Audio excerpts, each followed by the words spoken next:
when I grew up fishing, I mean, I started probably like most people do, especially in the Midwest, you know, small rod with a bobber, fishing for panfish with gear. And then eventually, you know, really the focus was walleye.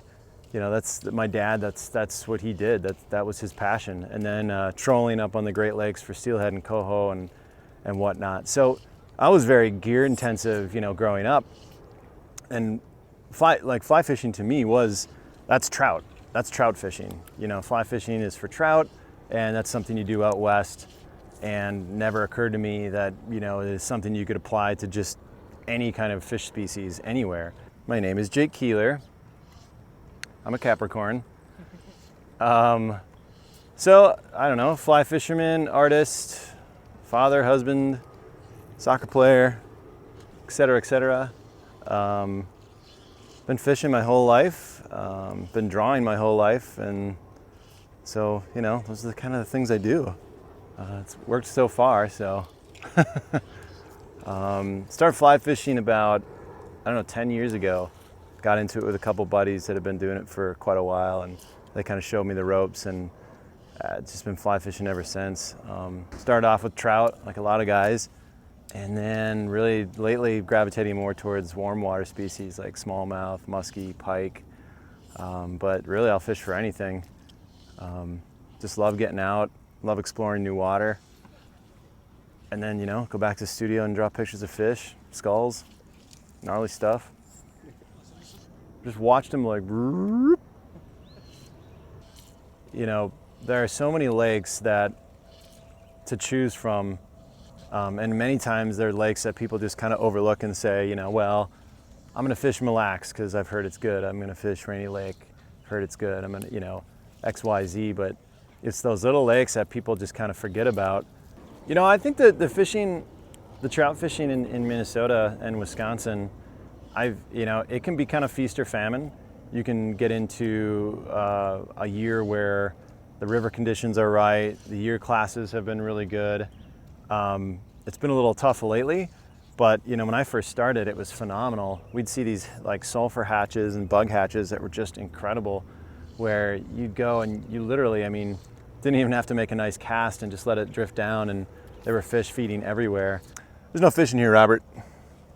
No lake. None. Way to go.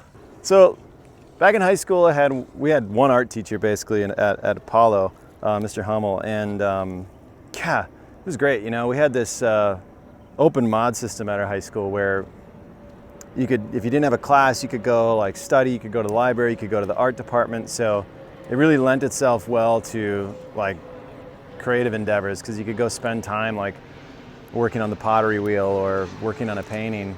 So I mean, he was a huge influence, and my mom is an artist. My grandfather was a commercial artist here in the Twin Cities, working for Brown and Bigelow. So he's kind of old school designer, designed and illustrated calendars, playing cards, greeting cards, things like that. So it's been in my blood and my family. My mom being an art teacher got my brother and I started on art like right away.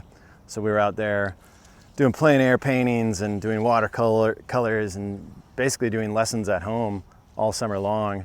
So, you know, my brother and I, if we weren't, you know, fishing with my dad, we were drawing with my mom. I don't know, best way to describe my work, it's pretty linear. Do a lot of drawing, a little bit of painting. My background is in fine arts. I got a master's in painting and drawing.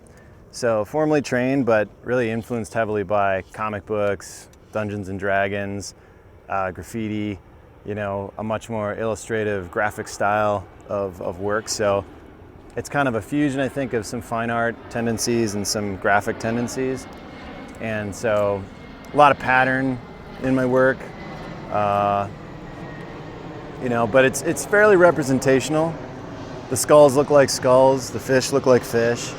Sometimes they get a little abstracted, but you can tell what they are. And it looks like, I like to think that it looks like it's influenced by heavy metal, you know? Like you'd look at it and be like, oh yeah, this dude must listen to heavy metal. So it's got a little bit of an edge to it, but you know, it's totally appropriate for kids. So, you know, I grew up in St. Cloud where You know, there's lakes everywhere, there's rivers. I mean, you go, like we grew up outside of town, so like, you know, 5 minutes from the house, you're just out of the city, you're out of the town. Living in the Twin Cities now, it's a different deal, you know, you gotta go pretty far to get away from people, and I think a lot of people think of, you know, because of that, the fishing must not be very good around here, that you gotta get out of the city to have good fishing, but it's totally not true. Like right now we're fishing on a lake in Minneapolis, and this lake is full of bass, it's full of muskie. There's great muskie fishing in the Twin Cities area. And then also, you know, if you do your research and put the time in, there's some great river fishing. Whoa! Oh, my bad. What the heck, Robert? What's your back cast, bro? But there's great smallmouth fishing on the Mississippi, whether that's in the metro area or even if you go, you know, up as far as Elk River, Monticello area. There's great carp fishing. And then, you know, there's actually some decent trout fishing not too far away. You know, there's different trout streams, whether it's western Wisconsin, just across the border, you know, in River Falls or Hudson. There's some great trout fishing, or, you know, just a short jaunt down to southeastern Minnesota. So it's really a good place to be because you can pretty much fish for anything, you know, fresh water around here.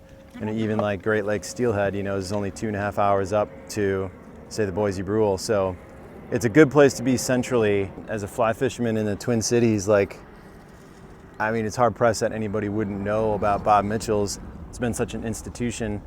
So I've been going there every now and then. But just about the time, this is maybe 2.5 years ago, 3 years ago. I don't know how long. There's a big carp cruising around. 2.5. You know, Robert and Rhea moved back, and Robert Hawkins, you know, bought the store. And I think there was a lot of excitement about that because people thought, okay, you know, we'll see what he does with it. And yeah, he's totally, you know, kind of evolved it into what it is now, expanded the space, brought in more merchandise, but did it without losing any of that legacy or any of that heritage that had been, you know, established. So really, really kind of cool. You know, we didn't lose the institution. It just kind of evolved to the next stage. And so through that, I got to know Robert, and we started hanging out. And he's a super cool dude. He's like probably one of the most easygoing, nicest guys that I know. Totally open to sharing information and getting to know new people. And I think that's probably served him well, and it has served the community well. There we go.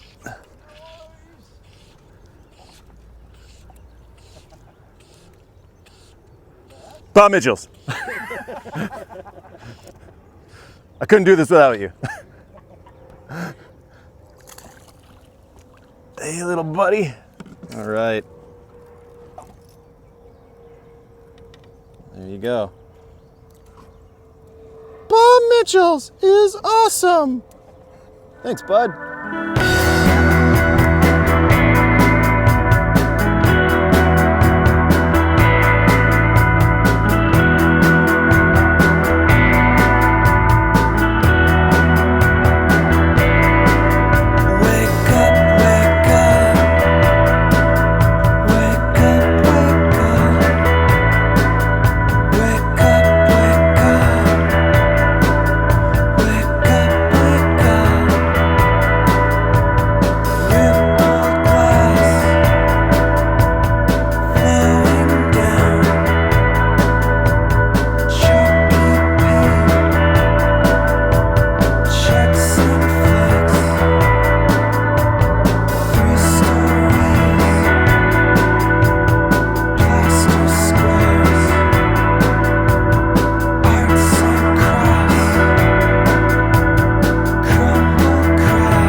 Sweet.